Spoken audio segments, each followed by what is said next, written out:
जय श्री हरि। आज हम श्रवण करेंगे श्रीमद् भागवत के प्रथम स्कंद की 7वें, 8वें और 9वें अध्यायों का। चलिए शुरू करते हैं। श्री सूत जी बोले, हे शौनकादि ऋषियों, इतना वृतांत सुनने के बाद नारद जी ने कहा, हे वेद व्यास जी, ब्रह्मा जी ने श्री नारायण जी से 4 श्लोकों को सुना था। इसके पश्चात ब्रह्मा जी ने ही उन्हीं 4 श्लोकों को मुझको भी सुनाया था। अब मैं उन श्लोकों को आपको सुनाता हूँ। आप उनका सविस्तार उल्लेख करें। पर ब्रह्म परमात्मा की महिमा का ज्ञान मनुष्य देह पाकर ही प्राप्त होता है। जो प्राणी मनुष्य देह पाकर भव सागर से पार उतर गया, उसी का जन्म लेना सफल है। जो प्राणी मनुष्य देह पाकर भी भगवान का भजन कीर्तन नहीं करता, वह 84 लाख योनियों में जन्म लेकर भी अत्यंत कष्ट पाता है। ये कहकर नारद जी ने व्यास जी को उन 4 श्लोकों का अर्थ भली प्रकार समझाया और कहा, आपको सर्वप्रथम पर ब्रह्म परमात्मा के चरणों का स्मरण करना चाहिए, जिससे आपके हृदय में भगवान त्रिलोकीनाथ का निवास हो। इसके बाद आप भगवान के गुणों तथा लीलाओं का उल्लेख करें। इतना कहकर नारद जी वेद व्यास जी से विदा लेकर चले गए। सूत जी बोले, हे ऋषियों, देवर्षि नारद परम धन्य हैं, जिन्होंने संसारी जीवों के कल्याण के हेतु व्यास जी को ऐसा सुंदर उपदेश दिया।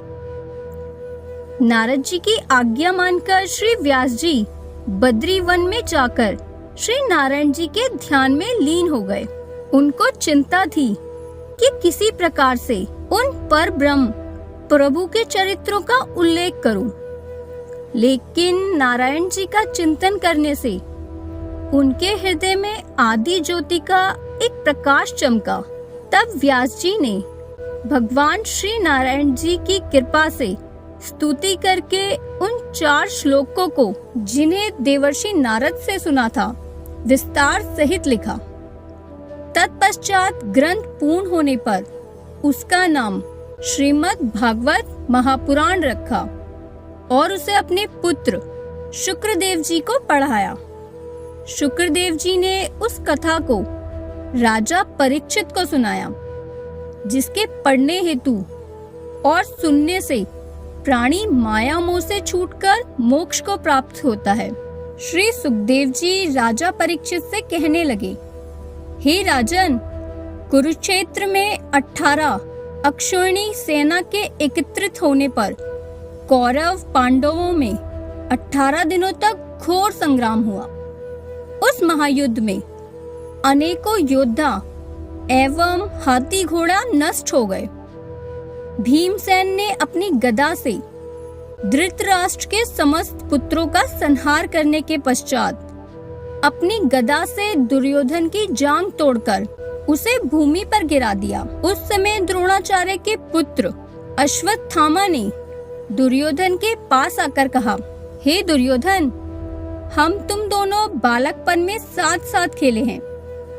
आज शत्रुओं ने तुम्हारी जो ये दशा की है, इसे देखकर मेरे हृदय में बड़ा दुख हो रहा है।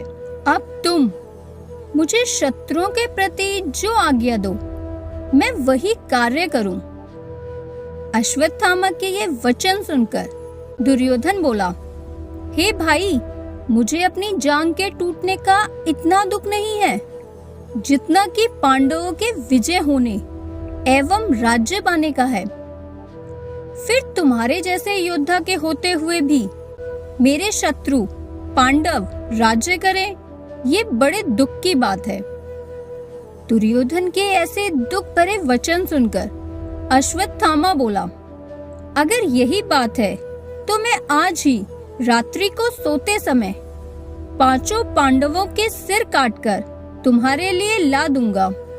यद्यपि सोते हुए शत्रुओं को मारना पाप है, तो भी मैं तुम्हारी प्रसन्नता के लिए ऐसा कार्य करने को तैयार हूँ। दुर्योधन कहने लगा, अगर तुम यह कार्य कर दोगे तो मैं तुम्हारा बड़ा एहसान मानूंगा। वह बात सुनकर अश्वत्थामा उन 5 पांडवों के मस्तक काटकर लाने को चल दिया। इधर भगवान की प्रेरणा से 5 पांडव उस दिन नदी किनारे किसी दूसरे डेरे में सोए थे। उधर अश्वत्थामा एक प्रहर रात्रि शेष रहने पर कृत्या को साथ लेकर पांडवों के शिविर में आया और वहां आकर रुद्र श्रोत का पाठ करके पांडव सेना के चारों ओर आग लगा दी और पांडवों के शिविर में घुसकर पांडवों को धोखे में वहां पर सोए हुए द्रौपदी के 5 पुत्रों के सिर काट दिए। प्रातःकाल होते ही वह उन कटे हुए सिरों को लेकर राजा दुर्योधन के शिविर में आया और उन मस्तकों को देते हुए बोला, राजन लीजिए, मैं 5 पांडवों के शीश काट लाया हूँ। अश्वत्थामा की ये वचन सुनकर दुर्योधन बहुत प्रसन्न हुआ और उन कटे हुए मस्तकों में से एक एक मस्तक को अपने हाथ में लेकर दबाने लगा। जिस समय अश्वत्थामा ने एक कटे हुए मस्तक को भीमसेन का मस्तक बतलाकर दुर्योधन के हाथ में दिया, उस समय उस मस्तक को दबाने पर दुर्योधन को प्रतीत हुआ कि यह मस्तक भीमसेन का नहीं है। तब उसने अश्वत्थामा से कहा, हे द्रोणपुत्र, भीमसेन का मस्तक ऐसा नहीं है जो मेरे दबाने से टूट जाए। अतः मुझे ऐसा मालूम पड़ता है कि तू पांडवों के धोखे में उनके ही रूप के समान द्रौपदी के 5 पुत्रों के शीश काट कर ले आया है।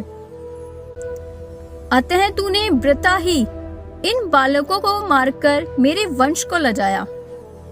यह कहकर दुर्योधन तुरंत ही विषाद को प्राप्त हो गया। जब द्रौपदी ने अश्वत्थामा द्वारा अपने पुत्रों के मस्तक कटने का समाचार सुना, तब उसने बहुत प्रकार से विलाप करते हुए यह शपथ ग्रहण की कि जब तक अश्वत्थामा नहीं मारा जाएगा, तब तक मैं अन्न जल ग्रहण नहीं करूंगी।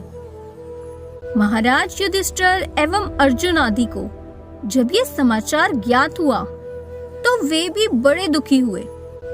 उस समय द्रौपदी ने अर्जुन से कहा, हे आर्य, मैंने ये सौगंध आपके बल पर ही खाई है, अतः आप जो उचित समझे वही करें। द्रौपदी की ये बात सुनकर अर्जुन ने उत्तर दिया, हे द्रौपदी, तुम धीरज धारण करो। मैं अश्वत्थामा के मस्तक को काट कर अभी तुम्हारे पास ला देता हूँ, तब तुम उसके मस्तक पर खड़ी होकर स्नान करना। इस तरह द्रौपदी को धीरज बंधाकर अर्जुन ने अपना गांडीव धनुष उठा लिया और श्री कृष्ण से प्रार्थना की, हे श्याम सुंदर, मेरे रथ को शीघ्र ही अश्वत्थामा के पास पहुंचा दीजिए। अर्जुन की ये बात सुन श्री कृष्ण ने रथ को ऐसे वेग से हाँका कि बात ही बात में अश्वत्थामा के निकट जा पहुंचा। उस समय अर्जुन और भगवान श्री कृष्ण को आते देखकर अश्वत्थामा ने अपने प्राणों की रक्षा करने के लिए ब्रह्मा जी के दिए हुए ब्रह्मास्त्र को अपने धनुष पर चढ़ाकर अर्जुन की तरफ छोड़ दिया।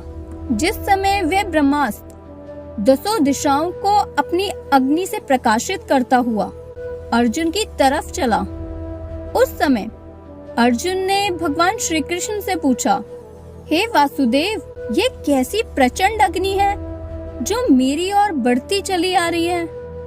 श्री कृष्ण ने उत्तर दिया, हे पार्थ, यह अश्वत्थामा का चलाया हुआ ब्रह्मास्त्र है। इस समय तुम भी अपने ब्रह्मास्त्र को छोड़ दो, जिससे दोनों ब्रह्मास्त्र आपस में टकरा जाएं और ये अग्नि तुम्हारे पास तक न आ पाए। अश्वत्थामा अपने छोड़े हुए अस्त्र को वापस लौटाना नहीं जानता है और तुम ब्रह्मास्त्र को चलाकर पुनः उसे लौटाने का मंत्र भी जानते हो। इसलिए निसंदेह होकर तुम अपने इस अस्त्र को चलाओ। श्री कृष्ण की ये बात सुनकर अर्जुन ने अपना ब्रह्मास्त्र छोड़ दिया। उस समय वे दोनों अस्त्र एक दूसरे से टकरा गए। अर्जुन का ब्रह्मास्त्र अश्वत्थामा के ब्रह्मास्त्र को आगे नहीं बढ़ने देता था, इसलिए अर्जुन पूर्ण रूपेण सुरक्षित ही बने रहे। जब कुछ देर तक यह अस्त्र युद्ध होता रहा, तब श्री कृष्ण ने अर्जुन से पुकार कर कहा, हे पार्थ, अब तुम मंत्र पढ़कर शीघ्र ही इन दोनों को अपने पास बुलाओ, नहीं तो इनकी क्रोधाग्नि से समस्त विश्व भस्म हो जाएगा।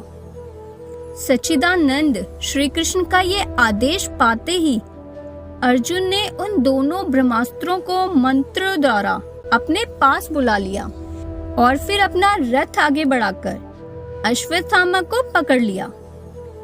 जिस समय अर्जुन ने अश्वत्थामा को पकड़ा, उस समय उनके हृदय में विचार प्रकट हुआ कि यह अश्वत्थामा ब्राह्मण एवं हमारे गुरु के पुत्र हैं, इसलिए इसको मारना उचित नहीं। इस प्रकार अर्जुन ने अपने हृदय में दया एवं धर्म विचार कर उसका मस्तक नहीं काटा।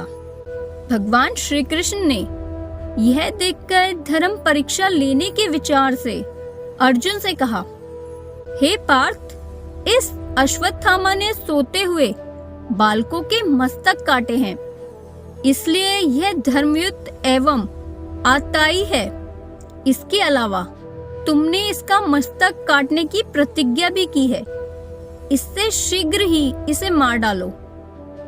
सूत जी बोले, हे ऋषियों, भगवान श्री कृष्ण के ये वचन सुनकर अर्जुन ने कहा, हे प्रभु, आपका कहना सत्य है, परंतु ब्राह्मण को मारना अधर्म कहा गया है, अतः मैं इसका संहार न करके इसे द्रौपदी के पास लिए जाता हूँ।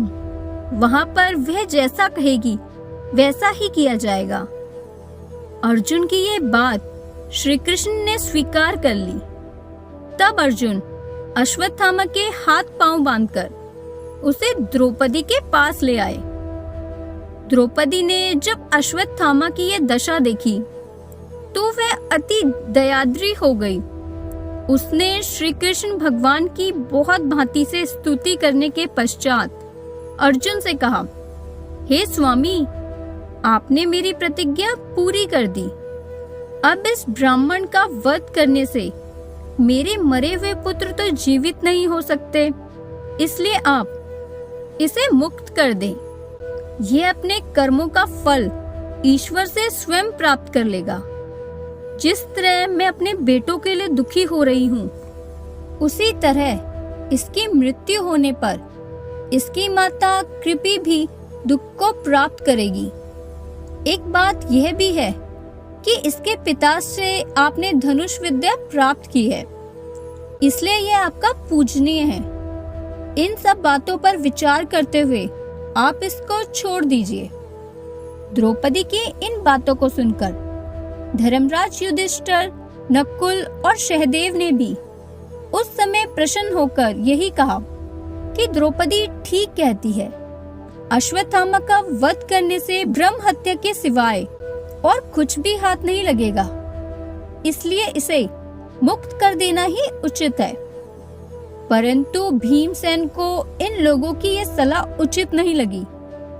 तब वे अपनी गदा को भूमि पर पटकते हुए अर्जुन से कहने लगे, हे भ्राता, तुमने अश्वत्थामा का शीश काटने का प्रण किया था, अतः तुम्हें अपना प्रण झूठा करना उचित नहीं। तुम जो ये कह रहे हो कि इसका वध करने से ब्रह्म हत्या का पाप लगेगा, इसके विषय में मेरा ये कथन है कि सोते हुए बालकों के सिर काटने के कारण अब अश्वत्थामा में ब्रह्मास्त्र का अंश ही नहीं रहा। धर्मशास्त्रों में लिखा है कि जो मनुष्य शरण में आए प्राणी, सोते हुए बालक तथा स्त्री को मारता है, अथवा मतवाले, पागल, हरिभक्त और परमहंस को कष्ट देता है, उसे आत्याई समझकर दंड देना राजाओं का धर्म है। आत्याई 6 तरह के कहे हैं। पहले वह जो आग लगावे, दूसरा वह जो विष देवे, तीसरा वह जो गुरु की आज्ञा न माने, चौथा वह जो ब्राह्मण होकर अधर्म करे। पांचवा वह जो द्विजाति में जन्म लेकर मदिरा पान करे। और छठा वह जो अन्य प्राणियों को मारकर अपने परिवार का पालन करे। ऐसे आत्याइयों को निश्चय ही मारना धर्म है, इसलिए तुम्हें भी अश्वत्थामा को निश्चय ही मारना चाहिए। अर्जुन ने भीमसेन की यह बात सुनकर श्री कृष्ण से कहा, हे भगवान, अब मुझे क्या करना उचित है? तब भगवान ने उत्तर दिया, हे पार्थ, तुमने जो प्रतिज्ञा की है उसका और भीमसेन के कथन, द्रौपदी के आग्रह, युधिष्ठिर के आदेश तथा वेद शास्त्रों के उल्लेख का ध्यान रखते हुए कोई ऐसा प्रयत्न करो जिससे सबका मन प्रसन्न हो जाए और तुम्हें कोई पाप भी न लगे। श्री कृष्ण की ऐसी बात सुनकर अर्जुन ने अपने मन में सोचा कि मुझे कोई ऐसा उपाय करना चाहिए कि जिससे अश्वत्थामा जीवित रहते हुए भी मरे से भी अधिक हो जाए। ऐसा विचार कर उसका सिर मुंडवाकर और उसे तलवार की नोक से चीरकर उसके मस्तक में से वह मणि निकाल ली जो सदा उसके मस्तक में रहती थी। ऐसा करने से अश्वत्थामा जीवित रहते हुए भी मरे हुए के तुल्य हो गया। इसके बाद अर्जुन ने उसे अपने नगर की सीमा से बाहर कर दिया। इस तरह अर्जुन ने अपनी बुद्धि के बल से सबको प्रसन्न रखते हुए अपनी समस्त प्रतिज्ञाओं का पालन किया। तब सूत जी बोले, हे ऋषियों, अश्वत्थामा को मुक्त करने के बाद धर्मराज युधिष्ठिर और भगवान श्री कृष्ण की आज्ञा पाकर दुर्योधन आदि राजाओं के जो शरीर रणभूमि पर पड़े हुए थे, उन्हें उनके कुटुंबियों ने उठा उठाकर उनकी विधिवत अंत्येष्टि क्रिया की। उस समय भगवान वासुदेव के साथ धृतराष्ट्र एवं पांचों पांडवों सहित कुंती, द्रौपदी तथा गांधारी आदि स्नान करने के लिए गंगा तट पर पहुंची। उस समय वे स्त्रियां जो विधवा हो गई थीं, अपने अपने पतियों के गुणों का बखान कर रुदन करने लगी। उनके उस रुदन को सुनकर धर्मराज युधिष्ठिर बड़े व्याकुल हुए और अपने को धिक्कारते हुए इस तरह कहने लगे कि अपने सगे संबंधियों को रणभूमि में मरवाने के कारण मुझे जो पातक लगा है वे कभी नहीं छूट सकता। मेरे द्वारा इस महायुद्ध के करने से जो हमारे वंश तथा कुटुंब की हजारों स्त्रियां विधवा होकर घोर विलाप करके हाहाकार कर रही हैं, इनकी आंखों से जल गिरने के कारण पृथ्वी की रज के जितने कण भीगेंगे उतने ही वर्षों तक मुझे घोर नरक में रहना पड़ेगा। मेरे युद्ध में प्रवृत्त होने के कारण गुरु द्रोणाचार्य, पितामह भीष्म, हजारों विप्रों को नित्य दान देने वाले भाई कर्ण, हजारों शूरवीर तथा मेरे वंशज और रिश्तेदार मृत्यु के मुंह में पहुंच चुके हैं। अतः इस प्रकार अधर्म से प्राप्त हुए राज्य का भोग करना मुझको कभी भी स्वीकार करना उचित नहीं है। धर्मराज युधिष्ठिर के ऐसे वचन सुनकर भगवान श्री कृष्ण एवं वेद व्यास आदि ऋषि मुनि और ब्राह्मणों ने उनको समझाते हुए कहा, हे धर्मराज, पूर्व काल से ही सभी राजगण इसी तरह राज्य करते आए हैं। भूमि तथा राज्य पद को पाने के लिए पुत्र पिता को और भाई भाई को मारता है। जैसे वे लोग राज्य पाकर अश्वमेध एवं राज सूर्य यज्ञ करके पापों से छूट गए, वैसे ही तुम भी अश्वमेध एवं राजसूय यज्ञ करके पापों से मुक्त हो जाओ। भगवान श्री कृष्ण की ये बात सुनकर धर्मराज ने कहा, ज्योति स्वरूप, आपका यह वचन केवल मन को समझाने के लिए ही है, क्योंकि यज्ञ करने से तो पशु आदि और भी बहुत से जीवों की हत्या हमारे हाथों से हो जाएगी। जैसे कोई मनुष्य मैल को धोना चाहे तो वह कभी नहीं छूटता, वैसे ही हमारे यज्ञ करने से इन विधवा स्त्रियों का दुख कभी दूर नहीं हो सकेगा। यदि आप कहें कि पहले तो तुमने राज्य पाने की इच्छा से इतना भारी संग्राम किया और अब राज्य करना स्वीकार क्यों नहीं करते हो, इस विषय पर भी मैं ये कहता हूँ कि मेरी इच्छा उस समय भी युद्ध करने की नहीं थी, परंतु न जाने तब मेरी बुद्धि को क्या हो गया था जो ये महाभारत का युद्ध हो गया। हे श्याम सुंदर, अब मैं राज्य सिंहासन पर नहीं बैठूंगा। धर्मराज के ये वचन सुनकर श्री कृष्ण ने अपने मन में सोचा कि धर्मराज युधिष्ठिर मेरा कहना नहीं मानेंगे, अतएव कोई और प्रयत्न करना चाहिए। जिस समय श्री कृष्ण अपने हृदय में ये विचार कर ही रहे थे, उसी समय ब्राह्मणों एवं ऋषि मुनियों ने उनसे यह प्रार्थना की, हे ब्रजराज, धर्मराज का चित्त राजकाज में नहीं लग रहा है और वे इसी में पड़े हुए हैं कि उन्होंने युद्ध में अपने भाई बंधु, कुटुंबी और ब्राह्मणों की हत्या की है। इसलिए आप कृपा कर उनको ज्ञानोपदेश देकर उनका संदेह दूर कीजिए। उनकी ये बात सुनकर भगवान श्री कृष्ण ने उत्तर दिया, हे महानुभावों, धर्मराज युधिष्ठिर मेरे समझाने से कभी नहीं समझेंगे, अतः हम सबको चाहिए कि उन्हें साथ लेकर शरशैया पर लेटे हुए भीष्म पिता के पास चलें, क्योंकि उनको मेरे दर्शनों की अभिलाषा भी है, अतः उनकी वह अभिलाषा भी पूर्ण हो जाएगी और वे ही धर्मराज युधिष्ठिर को ज्ञानोपदेश देकर धीरज भी बंधा देंगे। यह कहकर भगवान श्री कृष्ण ने धर्मराज को अपने पास बुलाकर कहा, हे युधिष्ठिर, तुम्हारी चिंता अभी दूर नहीं हुई है और उधर ऋषि मुनि कहते हैं कि तुम्हें इस पाप से मुक्त होने के लिए अश्वमेध यज्ञ करना चाहिए।